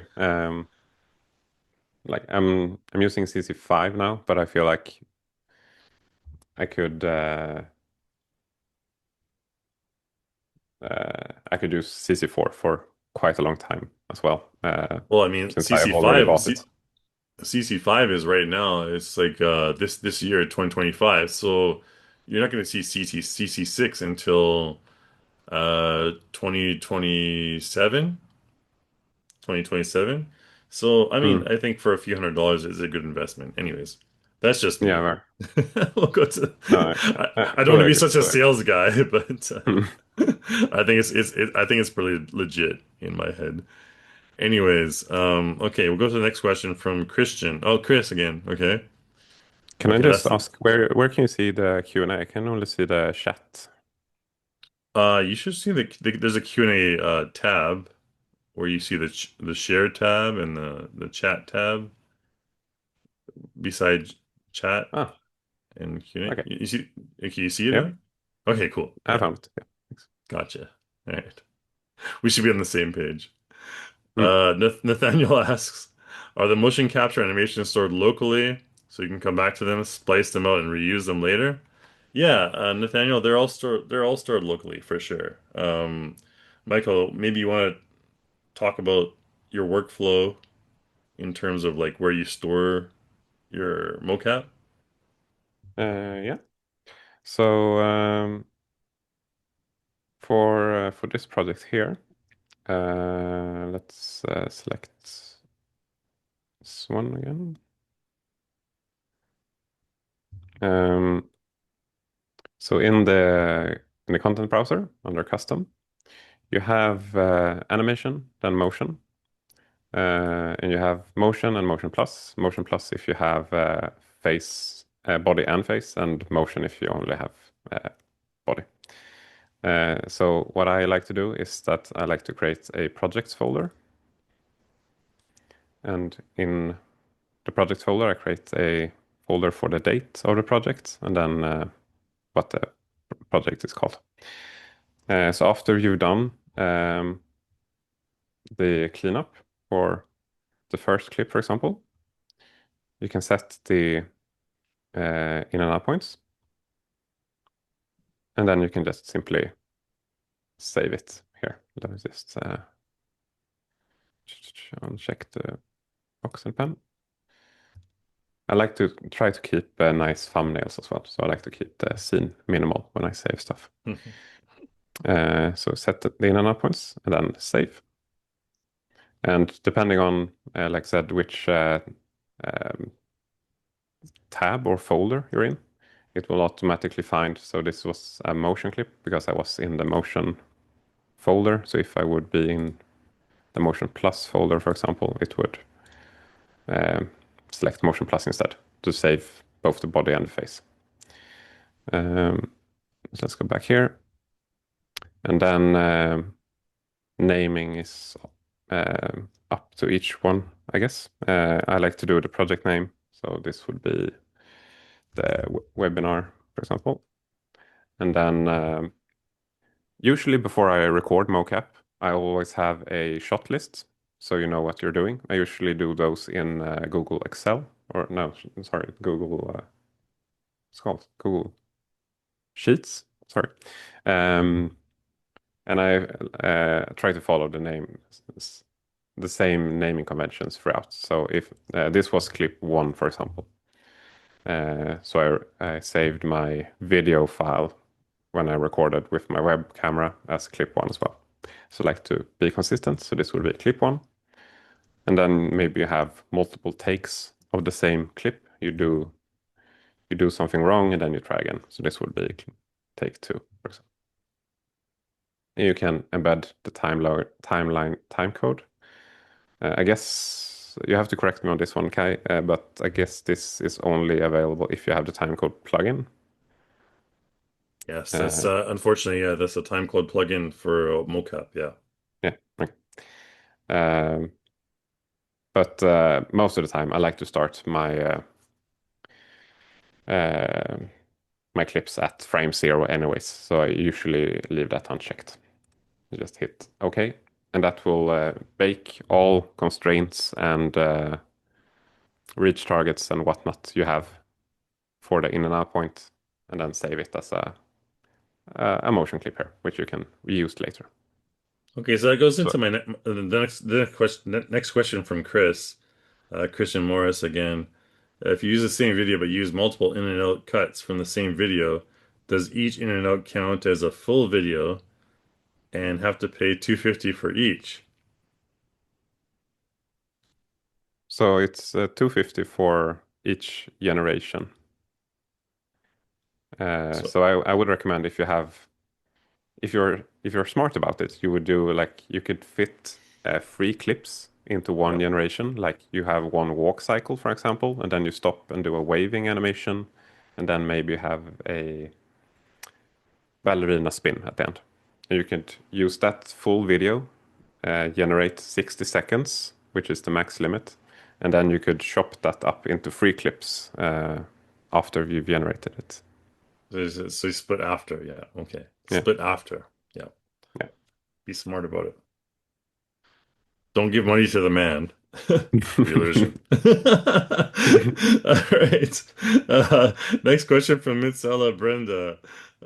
What's the best practice for exporting cleaned up mocap data from iClone? Should we flatten the animation first? That's a good question, Mizella. Should we flatten the I, animation I first I could before be wrong on exporting? this one, but I think it automatically flattens when you export. Yeah, So it you does. could keep all It the does. constraints. I'm trying to think of a pipeline where it doesn't flatten, and I really can't think of one. But yeah, Mozilla, unfortunately, I'm thinking about Unreal to iClone. So when you translate the Unreal motion, or sorry, the iClone motion to Unreal, it it plays off. It gives you like keyframes in the yeah, it gives you keyframes, and you can like modify those keyframes with the Unreal Live Link. But yeah, in terms of any other pipeline, I don't think so, unfortunately. But iClone to Unreal, I know for sure. You don't even need the Unreal Live Link. Just auto setup. We have there's a free plugin on Unreal Auto Setup with Unreal, and it'll put all those keyframes in there for you. There's some tutorials on it. Yeah. Okay, Nathaniel again. Did you layer the motions in the example where your avatar is speaking and sitting in UR, or did you layer it in iClone? Um, I think that's for you, Michael. Yeah, the speaking part, I always, I mean, iClone does have some really nice face capture tools as well, like the AccuFace, and you can use the uh, face, what's it called, the face puppet and the face key. But personally, I always use MetaHuman Animator, and since the resolution tools are so well integrated into the MetaHuman pipeline, I find them like almost seamless slip to switch between. So yeah, I always do the faces with MetaHuman Animator and then apply that to my iClone animations. And I also got to add to Michael's comment as a Relusion employee, MetaHuman Animator is fantastic. We have a pipeline to it. I did a webinar 2 weeks ago, I think. You can look on our YouTube channel 2 weeks ago. I did a webinar about how to capture the metahuman using metahuman animator to capture the facial capture and then modify it in iClone and bring it back to Unreal. So I think it's well worth your time. If you're interested in that pipeline, if you're interested in like, basically right now the best motion capture you can exist, yeah, metahuman animator is top notch. And Mm, but you can always take it into iClone and modify it, because everyone, you have a director, you have like a producer. It's like, oh, change that smile to make it a little bit more. mm, So then you have, Unreal and iClone back and forth. You have that amazing pipeline. It's flawless. It's like 2 seconds. So yeah, that's all I can say about that. But thank you for the question, Nathaniel. I went a little off board on that one. But next one's from Fernando. Which is the best way to combine different motion captures? For example, from the plugin for the hands, another from the motion for the body, and then another from the suit. That's a very good question. Fernando, very good question because not everybody has the money for OptiTrack or Xsense, for example. Um, Combining those three things, it's that's a webinar in itself. mm. Um, I can't really explain it here, but to be brief, I would tell you that you can import, modify, import, just import the FBXs. It's a harder process, rather than having everything in all at once. Because I know people are on a budget for motion capture, and yeah, when it comes to that, it's like, oh man, what do you do? But you have to have a few extra steps, which is, like I Mm. said, totally another webinar. We can't go into that here. But thanks for the question, Fernando. It's a very good one. Um, you have no money, you got to work harder, I guess. Mm. Uh, Ronald asks, could you shoot a saxophone player and get fingers in the mouth motion? This is a very interesting question. Could you shoot a saxophone player and get fingers and mouth motion? I guess you could track the hands really well and the body, but not the mouth. Not Yeah, at the least mouth with is always. not with the Video Mocap plugin. Yeah, because when the saxophone is in your mouth, there's always going to be something occluded on the other side. So you're gonna have a little bit of trouble with that, Ronald. Mm. Um, to be honest, yeah, you're gonna have a little bit of trouble. It depends on where you're shooting from, but motion capture wise, it's gonna be trouble because they can't detect the hand behind the saxophone. So, um, yeah, I can't really give you much more better advice than that. Um, I would add to say that shoot maybe I'm not a saxophone player, so I'm not exactly sure how this works, but have the fingers that are playing towards the camera, and then the hand which is only grabbing the saxophone uh, away from the camera, so it's occluded. But at least that's a lot easier to clean up. Yeah, it really depends on which motion capture device you're using. Like a Rococo, for example, you could do it. Rococo has a new Rococo gloves. They're great. They're fantastic. I've heard nothing but good Mm, reviews about them. So I recommend those. They're very, very inexpensive. Rococo is trying to democratize motion capture. I mm. respect to them. And they've done a really, really good job. Um, yeah, but I you have can try. I have the suit and the gloves as well, but I Oh assumed yeah? he was talking about the Video Mocap plugin. Oh no. It's totally cool. Whatever works for our iClone users is all good. And I also have the suit and the gloves. Mm. So but If you video can use the suit, then I guess a saxophone player would be easier to use with gloves. absolutely, yeah. I mean, no disrespect to anyone who wants to use the AI mocap plugin. It's a fantastic plugin. I really recommend it, like we just showed you. But Rococo has some good stuff too. Yeah. Um, okay, we're gonna go to the next one from SC again. I suppose you still have to pay for motion clips that are garbled or corrupt if the video quality wasn't optimal. Yeah, SE, sorry, this is the way that things are with AC, or sorry, AI. Um, anything AI processing, it's like you get what they give you. It's AI, right? Mm. You can't really argue with it. You can't modify it. You have to reiterate it. I Um, guess in some sense you could view it in the same way that you would like hire a professional filmmaker, for example. You pay for their time, and then if you don't like the result, you have to iterate.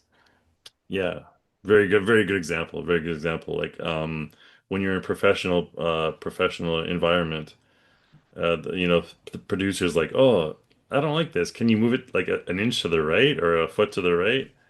It's like Mm. you have to set up the entire thing again, and Yeah, yeah, so it goes with any industry, right?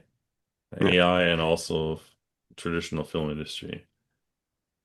I was on Reddit today and I read that there's a for the movie Top Gun, there was Mm. a aircraft carrier. They wanted to turn it 90 degrees to the right because of the sunset or something like that. And they had to, the admiral said 20, was it, I think it was like $5,000. No, it was like $20,000. And then the guy just wrote a check because, you know what? We're filming Top Gun. We want this ship to turn to the right 90 degrees. And they just did it. Yeah. Yeah, anyways, that was a little aside. Um, okay, next question from anonymous attendee. How do you recommend adding facial mocap to this video mocap workflow? That's for you, Michael. What do you think? What facial mocap? Yeah, like I said quite recently, I would use MetaHuman Animator.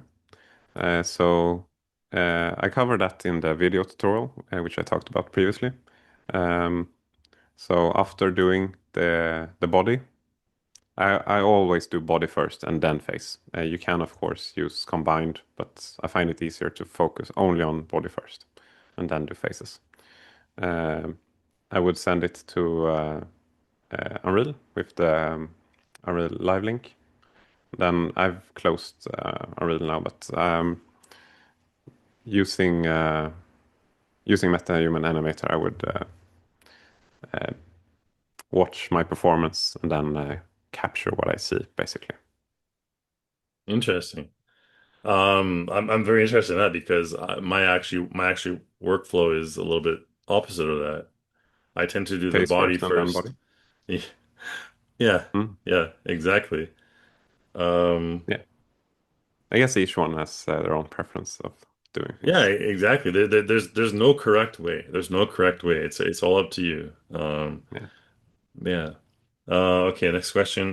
Philippe again. Could we use animation created with an AI software for the video mocap? Yeah, absolutely. Philippe, Michael, have you ever used AI generated videos for your mocap? Not for mocap, but that's a very interesting way of approaching it. I guess you could get almost the ideal video if you prompt it. I haven't tried it myself, but I do use. I'm a user of Comfy UI and one 2.2 video model, so that would Hmm. be an interesting test to create a the ideal video and then use that for the video mocap plugin. So that's Yeah. an interesting thought. Yeah, it's an interesting thought for sure.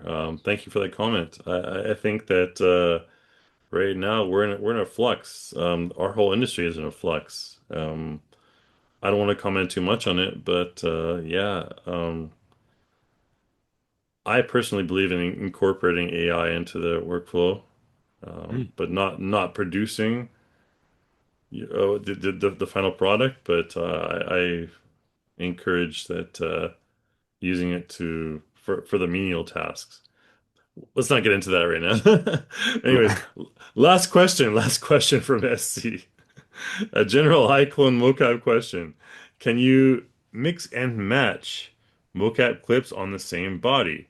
For example, apply upper body motion from the one clip, but leg and body motion from another clip. Yeah, this is a Michael, do you want to comment this? You can go first. I have something to add. Yeah, I'm gonna brief and say that of course you can. I know that there is a way which I haven't tried, so I can't demonstrate it. But I know there's a way of using like masks. I guess they're in.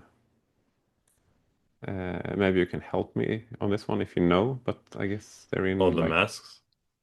Yeah, I know I there's a way mean, you can mask parts. yeah, so this is why I feel like iClone is a little bit of a lacking in this area. Personally, I've been there many times. I mean, you can right click a clip and you can say like remove motion from like the right arm or left arm or whichever bone. Mm. Uh, yeah. Sorry, it's a little bit. I'm on a laptop right I now. don't. I don't remember who it I'm was, but old. I remember seeing someone showing me masks So for. so there's like if you right click, there's a remove motion from. At least there was back in the day. Yeah, remove motion down on yeah, that area. Yeah, remove Mm, motion from whatever area.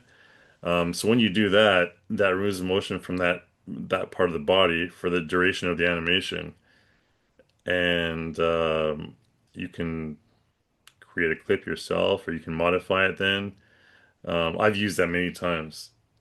Just for, honestly, when it comes to like there's because iClone has so many like embedded motions, default mm, motions in the library that are they're like standing up and like talking like, oh yeah, I'm talking, but sometimes you want a person talking when it's sitting down, right? So what I do is I just basically sit them down using the motion layer editor, just sit them down their hip like this guy right now, and then remove leg animation. I've done that so many times. And mm, it's basically one of the it's when it comes to like business clients or marketing clients or whatever clients, yeah, this is basically your bread and butter because you have people that they want like this guy shouldn't be sitting down doing nothing. He should be like moving his hands or like talking or like moving his like upper torso. So all you do is just you click on the beginning of the clip and you select remove motion from hip and then boom, you're done. Yeah. Uh, Slater in the comments mentions move ambient moves. Yeah, yeah. There's so many ways you can combine things in iClone. To be honest with you, that's just one way that I always use that mm. came to mind organically. Um, when it comes to, I mean, there's also the motion correction. If you right click on the clip in any clip, if you right click on any clip, there's also motion correction. Mm. Um, if you want to right click on a clip anywhere, any one of your clips, there's like a motion correction. Yeah, that one right there. And this one you can have a lot of fun with. You can just experiment with it and try all kinds of things to refine your motion. Um, this one will it's saved me a few times for sure. I mean, it's not as Mm. useful as just basically just remove the animation from that body part, but this one is pretty cool. Yeah. Anyone who's watching, encourage you to check that out. For any animations you want to like, oh, this is a great animation for like if he was sitting down or if he was standing up. Yeah, it's yeah, check that out for sure. Thanks Michael for the for Yeah. the demonstration. All right, that was SC. Okay, now the last question for me is SC. I think we're gonna be oh, we're at 2 hours now. Holy cow. Okay, Mm. so but then how do you add the motion back to the legs from okay, so SC, yeah. Good follow-up question. This in itself is a separate webinar in itself. Thanks for the question though. That's an amazing question. And basically, if you want to combine those two, that's what I was so apprehensive about Mm. because iClone is Okay. not really not at that level right now. Yeah, But sorry, Michael, let's say so. couldn't you use maybe motion layers, animation Oh, layers, and yeah, like yeah. copy keyframes, and then add an additive layer, and then copy like the keyframes for the legs, for Yes. example. Yes. Technically, you can do that. It's not what I'm used to in mobile, but mobile. But yeah, you can actually yes. Thanks, Michael, for that. What Michael said, you can actually use the motion layer tool um, to combine different motions together. It's a very it's not that tricky actually, but yeah, it's an iterative process. Which I think Michael is showing right now. Like you Yeah, can so you could like change. add a layer for the arm, and then we can, Yeah, if this is the clip for your arm, for example, it's you could sample. Let me just flatten this. Then you could sample just the arm, for example, if that's what you have been focusing on. for example. Yes. Wow. Oops, not selected. Sorry. You took the words out of my mouth. uh, Sample selected parts, and then the left arm, for example. Yeah, sample will give you keyframes. Yeah. Copy all of these keyframes back to this clip, which has the animation layer for the arm, and then just paste it here. And then you have very strange animation because this doesn't match up right now. But then you would basically copy the arm animation from this clip over to this one, which could be like in T-pose, for example, or just have all keys removed or something. Yeah, Hmm. it's not a good Yeah. result, but you get my point, maybe. Anybody watching, listen to this guy. That was a legit explanation. All right. So hopefully, Essie, that answered your question. And that basically does it up for the all the Q&A. I think there's no more Q&A, no more questions. So yeah, Michael, I know it's very early in Sweden right now. It's what 8 a.m. Yeah. For those of you who are watching, Michael woke up at 6 o'clock in the morning to do this presentation, probably 5 o'clock in the morning to do this presentation for you all. So um, congratulations to you. Thank you. Um, and congratulations to everyone who's joining us from Europe, Asia, Africa, Europe, whatever, wherever you are. I'm in Osaka and Osaka, Japan. Michael's in Sweden. Want to say lovely to have you guys all here. Michael, you want to say anything to send off? No, I would summarize it again with I have a YouTube video tutorial covering all of this mumbling, which goes in 10 minutes. It goes basically over all that I did here in a much more comprehensive way.